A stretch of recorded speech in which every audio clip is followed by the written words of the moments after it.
For advisors and high net worth investors, alternatives are no longer a nice to have, but an essential part of a sound portfolio strategy. As we enter this new era of alts usage, Brookfield Oaktree Wealth Solutions set out to better understand advisor and investor beliefs, behaviors, and attitudes about alternative investing, with the goal of providing advisors with best practices and clear action steps to engage their clients around alternative investing. This presentation, led by Brookfield Oaktree Wealth Solutions' John Sievers, Managing Director of the Alts Institute, and Nicole Pecoraro, Senior Vice President of the Alts Institute, shares a high-level look at our latest research exploring the alts landscape, shedding light into how advisors and investors are approaching alternatives and why advisors believe that alternatives can propel their practice forward. Let's join John and Nicole as they delve into the survey findings and the implications for advisors and investors. These insights are research-based, and they really look into the investor mindset around and surrounding alternatives, and confirming that strong interest among users and also non-users as well. We're going to be taking an in-depth look at investor segments and how these investors approach alternatives. We're going to be going over impactful strategies that you can use to help your clients utilize alts. Also, how alternatives are redefining growth opportunities for your businesses. And then we're going to round it out with guidance on tools and resources to really help enhance client conversations and aid in portfolio construction. Cutting to the punch here, we're doing all of this because the responses from both clients and advisors does suggest continued growth and opportunities in discussing alternative investments. There is a high level of satisfaction, and there is a clear opportunity to expand the allocation into more alternatives.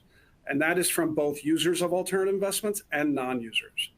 The survey shows 88% of alts users want to grow their allocations. And even more compelling, I think, when looking at responses from non-users, 70% say they would start investing in alts if their advisor recommended it. Bottom line, investor responses also indicated they had a longer-term focus and generally less liquidity needs than expected, and they are all open to discussing alternative opportunities with their advisors. So when we conducted the survey, we actually took a look and reviewed a number of other surveys that were out there covering alternatives. And we realized quickly that there was a large gap amongst high net worth individual investors and very little data that showed the investor perspective on the challenges and opportunities and even motivations surrounding alternatives usage, and really how their views compare to those views of their advisors. So in the next few slides, what you're going to see is we'll be presenting that high-level investor finding and really confirming that the alts opportunity is growing rapidly, not only among non-users, but among current alts users as well. We did survey from a global base, but most of the advisor responses were from the US and Canada, with an average book size of $633 million in assets under management.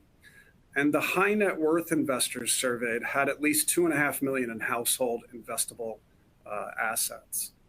For today's presentation and for our comments and the data we're highlighting, we will be focusing the discussion on the results from North America responses. If you're interested, full results and more materials can be found about the survey on our website, particularly if there is interest in some of the differences and perspectives from investors in the Asia Pacific region. Before Nicole and John dig into the investor survey findings, let's take a moment to highlight the value that investors, alts users, and non-users alike place on their advisors' alts expertise. Nearly 8 out of 10 high net worth investors told us they're looking to their advisor to stay ahead of the curve on new alternative investing opportunities. This insight emphasizes that clients want and expect their advisors to keep up on emerging trends in the alt space and provide them with the knowledge and guidance they need to navigate the growing alternatives landscape. We'll turn it back to John and Nicole to share more insights from the survey. Alternatives are no longer in the peripheral or just an add-on, nice-to-have asset class. They are a must-have for investors, and are really an essential part of a portfolio strategy, especially moving forward in today's marketplace.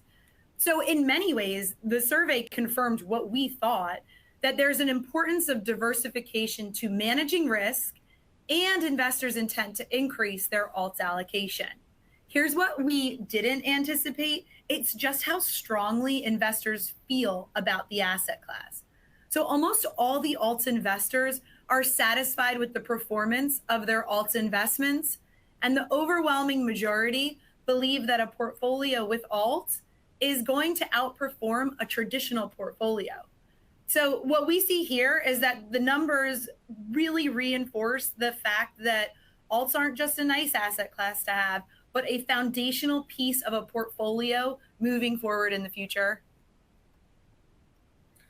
So I think, as we mentioned already, it is all good in general and encouraging results for the continued adoption of alternatives. And so we looked through the data for more, kind of with an effort to group responses for some sort of direction. When we were looking for patterns, we were able to consolidate and create 3 distinct investor segments. We thought these groupings could help advisors compartmentalize or begin conversations, maybe formulate some ideas around the different attitudes, beliefs, and motivations found in the results around alternative investments. In this effort to categorize thoughts, 3 segments of investors came through.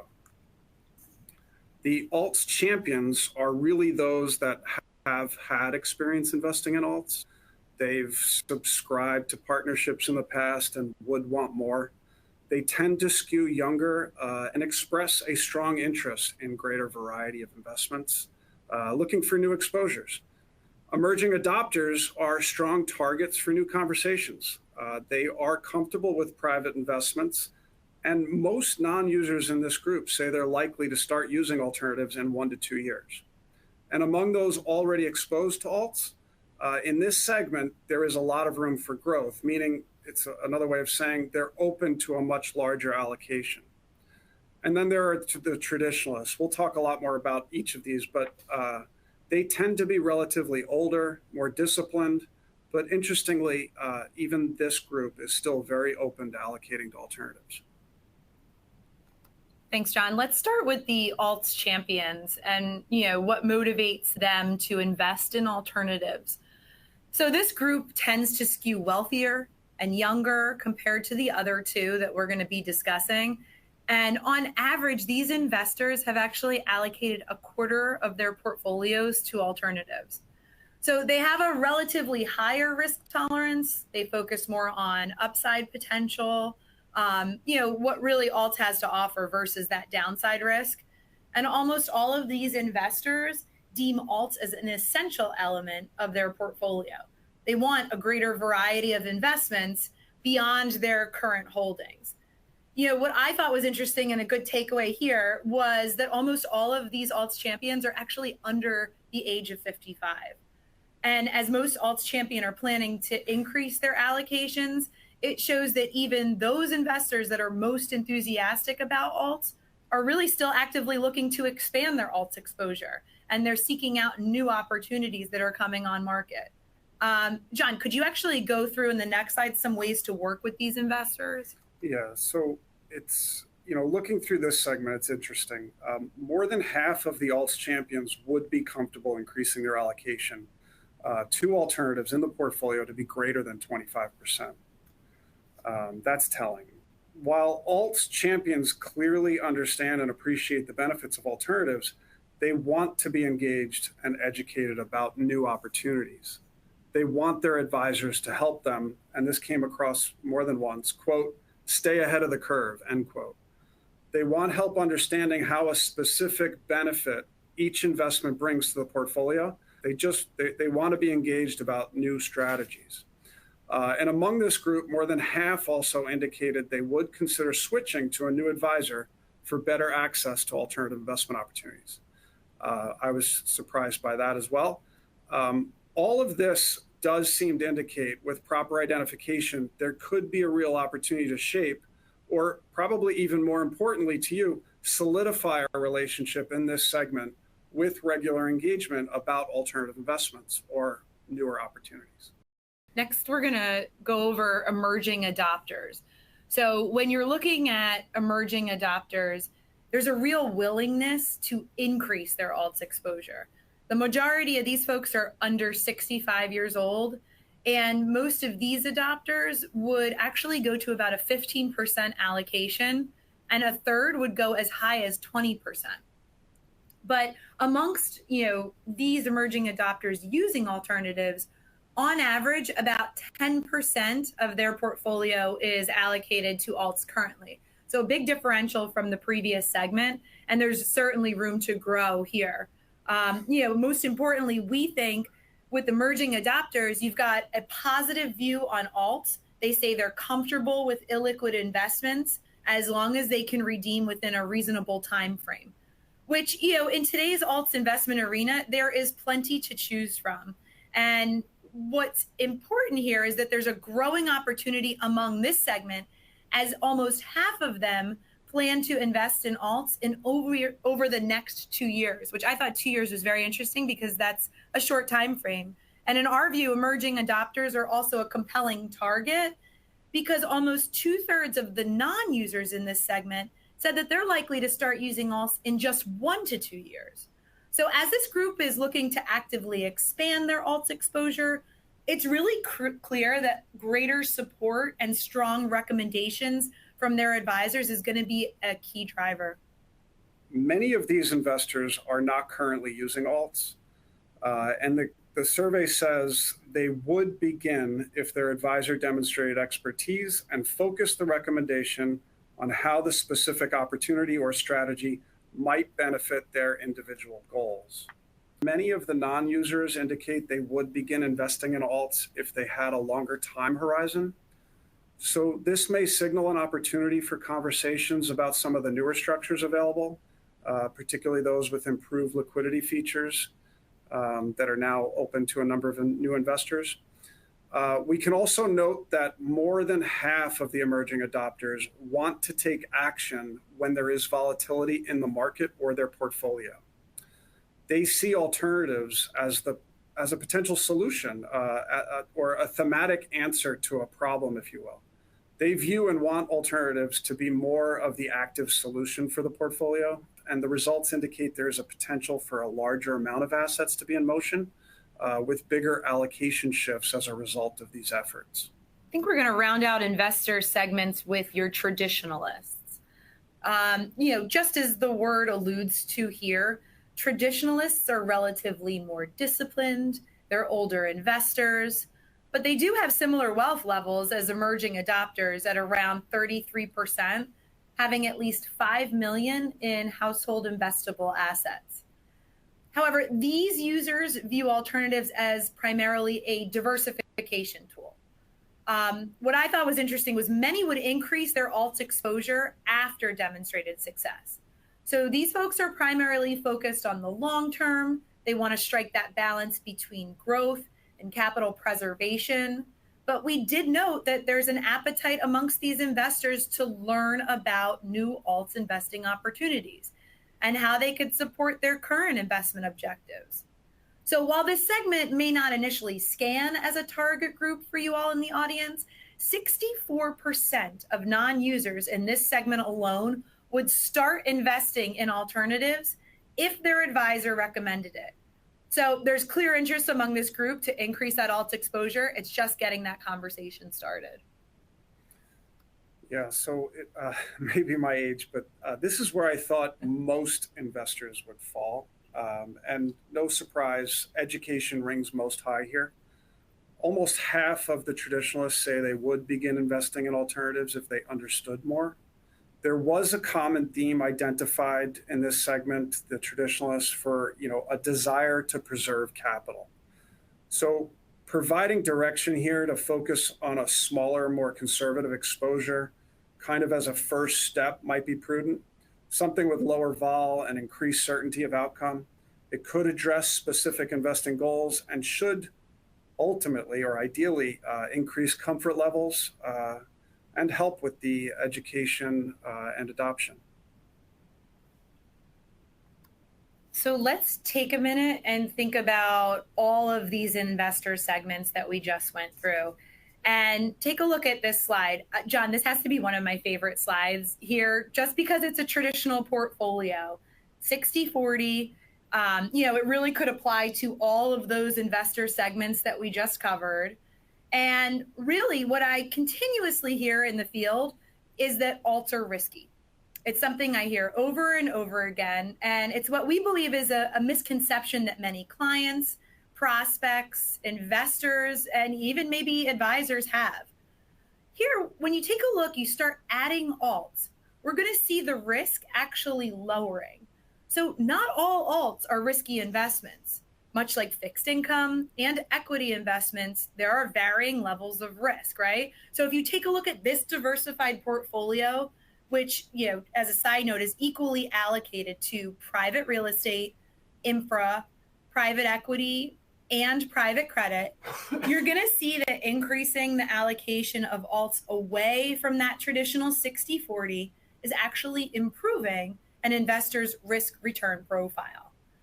What you're going to notice, the higher the allocation to alts really demonstrates the most attractive risk return profile. But I definitely understand that each investor's needs are different. And obviously the exact mix of the percentage of alts in a portfolio is going to depend on investors' goals, time horizons, risk tolerance, conversations that you all will have with your clients.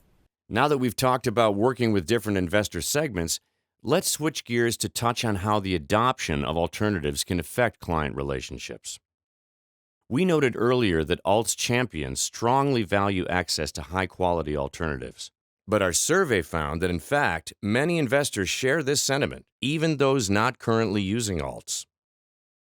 4 out of 10 investors say they've either switched or would consider switching to a new advisor to better access high-quality alternatives. This signals how much value alts users and non-users alike place on trusted professional guidance when it comes to navigating the complex and growing world of alts.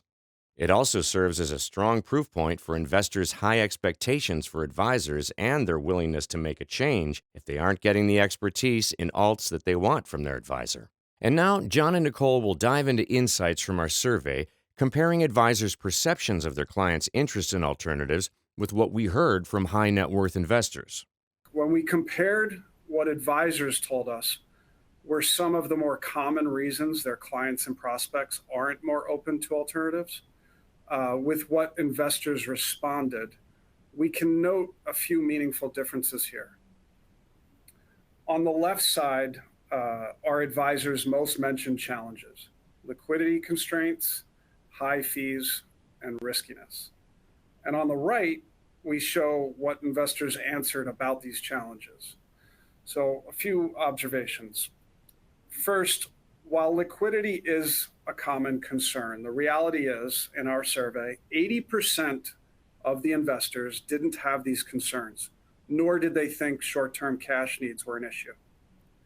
Second, there is always a conversation about fees, but survey says most alts users are comfortable with the higher fees and have signaled that the outcomes from their alts allocation make it worth it. And then third, and probably the most interesting, where advisors highlight risk as one of the bigger hurdles to implementing an allocation in alternatives, 91% of investors say they're willing to ride out volatility and take on the additional risk for the longer term benefit. So really, I'd say the power lies with the advisors. The advisors can accelerate alts usage by initiating the alts conversation, helping clients figure out the right question to ask, and prioritizing education. 85% of alts users said they would invest more if their advisor recommended it. And that non-user stat in the middle of 69% was really one that stuck with me. This is the majority of those responding, just asking for help, guidance, and initiating a conversation in alts. They don't know the right questions to ask, and really reinforcing the importance of the educational component that we keep kind of driving in today's session. Advisors agree that through education, their client concerns can be resolved. There were numerous benefits mentioned in the survey, but these were the top 5 most mentioned, and in this order. Portfolio performance and improved returns, increased client satisfaction, which ultimately leads to better client retention, differentiation from competitors with a nod towards knowledge and access, and last, smoother or less volatility in revenue streams. To those last few benefits, not surprisingly, it's worth being a little bit more specific with the data. So, at the top, almost 3/4 of advisors say alternatives will be a meaningful driver in growing their book going forward. On the bottom left, more than 3/4 of advisors agree alternatives are essential to helping clients reach their financial goals. 86% say greater access to alternative investing will improve the client-advisor relationship. And 81% of investors believe alternative investing will improve the quality of the portfolio and lead to better outcomes with clients. All right, I know I said that the 60-40 slide might be one of my favorites in this presentation, but this one, John, is a close second. Really because it's best practices for advisors from advisors. We've taken a look at what your peers suggest as to how to work with investors and alt. And we spoke with advisors in the US and Canada, and this was really their personal perspective from experience using alts in their practice. And these were a few key points that stood out to us. So number 1, focus on the role that alts can play in legacy planning, especially for those clients that are concerned about their personal time horizon, tying up their money. The liquidity premium that alts offer can be an attractive growth strategy for the portion of a client's portfolio that's actually set aside for future generations, or even legacy charitable gifts. And number 2, if the liquidity constraints are still a sticking point, there is a lot of semi-liquid or perpetual alt offerings that are striking a balance for clients looking for a higher return potential of private markets without those historical long-term lockups. There's such a variety of these offerings out there to start familiarizing yourself with for you and your clients. It'll be interesting to take a look. And then, another best practice we feel is just to start with a small investment in alts, legging in, gradually increasing the allocation. And as you may recall earlier in the presentation, our investor survey findings were reinforcing this approach, as I think it was around 67% of the non-users said they would begin investing in alt if they could start with a relatively small amount to try it out. This note's important on number 4 because aligning yourself with the right manager for clients is extremely important. Alternative providers with a proven track record help build client confidence. So when you're doing your due diligence on alts, please focus on reputable brands that clients recognize, they trust, ones that have been investing for a significant amount of time, ones that have had exposure, and really have been able to weather multiple market cycles and volatility. This can really make a difference to, I'd say, create a path of adoption. And I'd even take it a step further and believe that there's an argument to be made that using alternative managers who've demonstrated a commitment to actually owning and operating assets in these investments is really important. So when I say that, for instance, a manager that has a vested interest in the investment themselves, somebody that's invested alongside your clients, in conversations, that's really going to resonate in your discussions with your prospects, investors, and clients. And then number 5, if we haven't mentioned it already, it's education. We can't stress this enough. Building your alts knowledge, educating yourself and clients by capitalizing on the marketing tools and the materials that are available to you is going to be extremely beneficial to your practice. You can lean into managers for education, for content, materials, help, events. For instance, our Alts Institute is what I feel to be a great example of the robust library of readily available, accessible alts curriculum, thought leadership. I mean, we even have tools available to all of you. So please leverage us, utilize us for yourself and your clients' benefit, right? Right. And given these points and positive sentiment from the advisor community about the alternatives, we thought it might be helpful to kind of focus on one specific group of advisors, specifically from the heaviest alts users in the survey. These advisors tended to be more wealth-oriented, with 80% having expertise working with high net worth investors. This group uses at least 5 different alts products with clients regularly, and on average has 17% of their book allocated to alternatives. This was, by the way, double the average allocation mentioned by the other advisors in the survey. And interestingly, 33% of them self-identified as alts experts. They obviously deem alts to be essential and really had 2 messages or points that were kind of brought out of the data more regularly. Or seen more often than not. So one was to recommend others start with a small allocation for their clients and ease into new positions over time. And the second, with a nod towards education, they all tied in or highlighted the importance of knowledge and more specifically pointed out the importance of a trusted alternative asset manager relationship and strong partnership with that manager for support. Many mentioned that this was key for them and a critical part of enabling them to adopt alternatives into their practice successfully. So with that, I do think we can reiterate why it all matters. 73% cited building trust faster by showing how an alternative opportunity may fit into a client's portfolio. 79% in the survey want to see and understand the new or niche alt opportunities. And then 68% believe clients expect them to have a robust knowledge, a suite of alternative offerings, and engage them about new opportunities regularly. You know, John, I'll mention in conclusion, and as you just really described, the biggest advisors using alts recognize the opportunity that lies ahead to guide their clients. And they're really seeing the importance of this alternative investment horizon to enhance the practice, and many really inciting improved returns, increased client satisfaction and engagement, and differentiation from their competitors. All advisors and clients view knowledge as essential. And at Brookfield Oaktree Wealth Solutions, we're really aiming to serve as that resource and valued partner to advisors and their clients.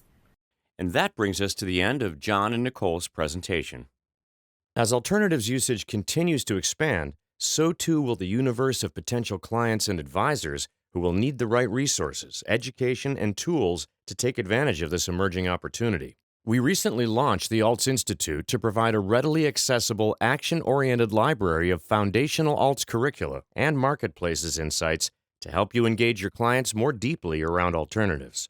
We also understand that advisors are coming into this with different levels of expertise and experience with alternatives, so we wanted to highlight 3 resources that can serve as a guide as you continue to build your alts knowledge. If you're looking to dig deeper into the investor cohorts, consider downloading the Power of Alternative Investments brochure for a more comprehensive look at investors' motivations around alternatives, as well as distinct tips for working with each cohort. For those advisors looking for foundational content on alternatives, visit the Alts Institute Essentials series, which offers core materials on different alternatives categories and strategies.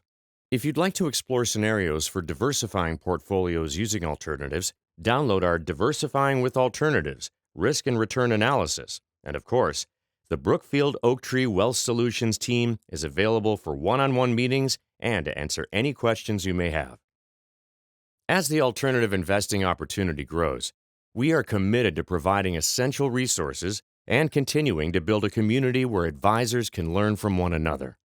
Thank you for your time today and for your partnership.